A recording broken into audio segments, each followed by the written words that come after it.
Welcome back, everybody, to another deep dive. You know we love to take listener requests, so this one goes out to you.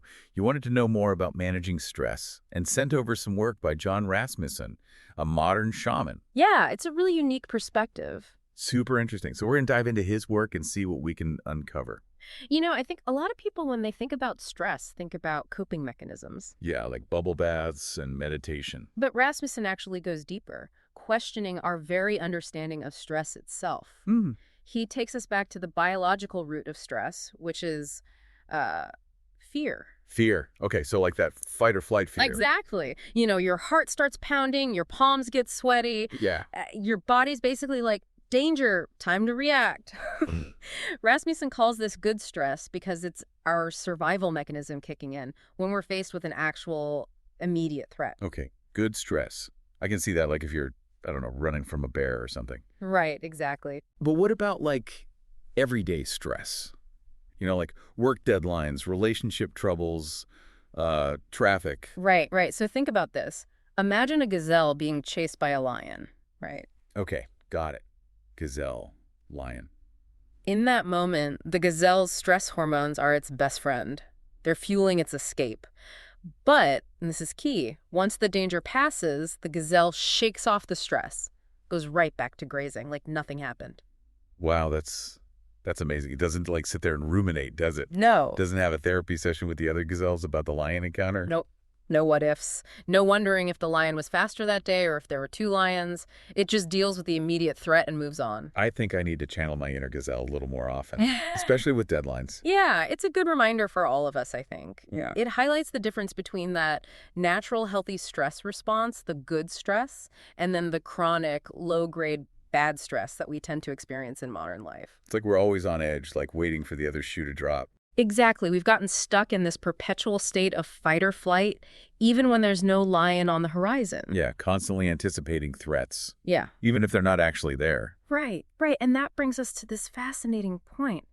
Rasmussen highlights that many indigenous cultures, they don't even have a word for stress. No word for stress. Yeah. That's wild. It is. It's this stark contrast, right? Yeah. Rasmussen compares it to this. He says, the indigenous mentality is see tiger, run, Okay. while the modern mentality is more like suspect there may be a tiger nearby, run. Oh, I like that. So it's like we're living in this constant state of anticipatory fear. Exactly. Always on high alert. That makes a lot of sense. So are you saying that indigenous cultures never experience stress?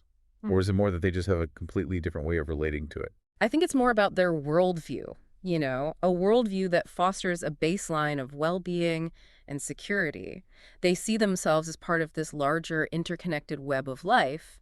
There's this sense of harmony with nature and time that we just don't really have in the same way in modern Western cultures. Right. Like we're always rushing, always trying to control everything. Yeah, there's a different pace.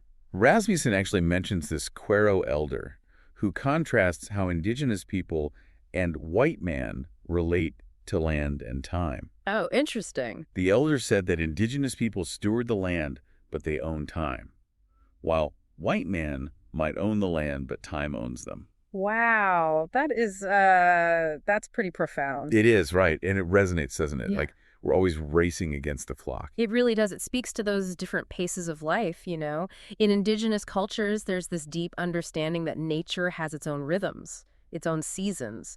Forcing things often backfires. There's this surrender to a larger flow. That's beautiful. Surrender. Yeah.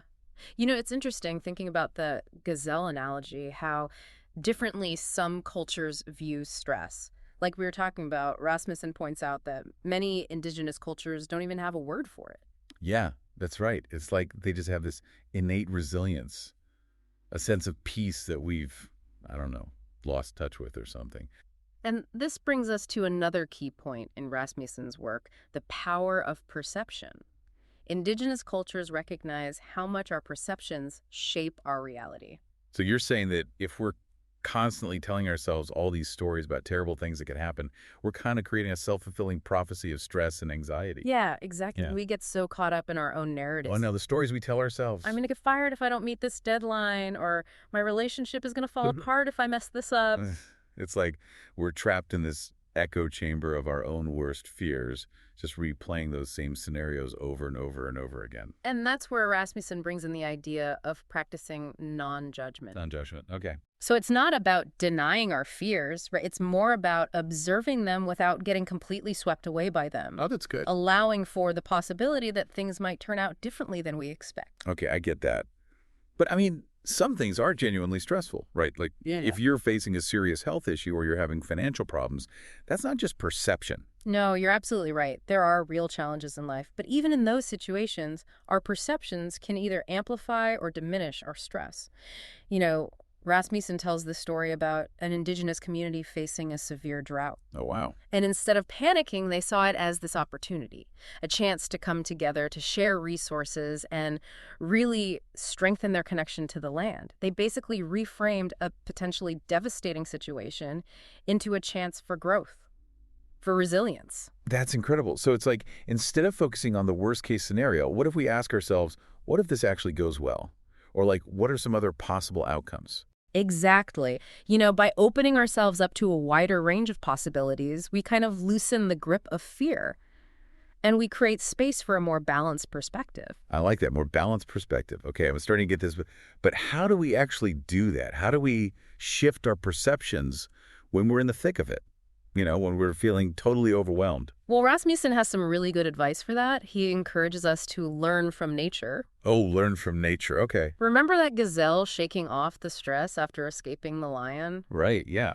Well, we can actually apply that same principle to our own lives. So it's not about avoiding stress altogether. Yeah. It's more about learning how to reset, how to recover after those inevitable stressful encounters. Exactly. We don't have to carry the weight of every stressful encounter with us. Right. We can choose to release it. I love that. Choose to release it.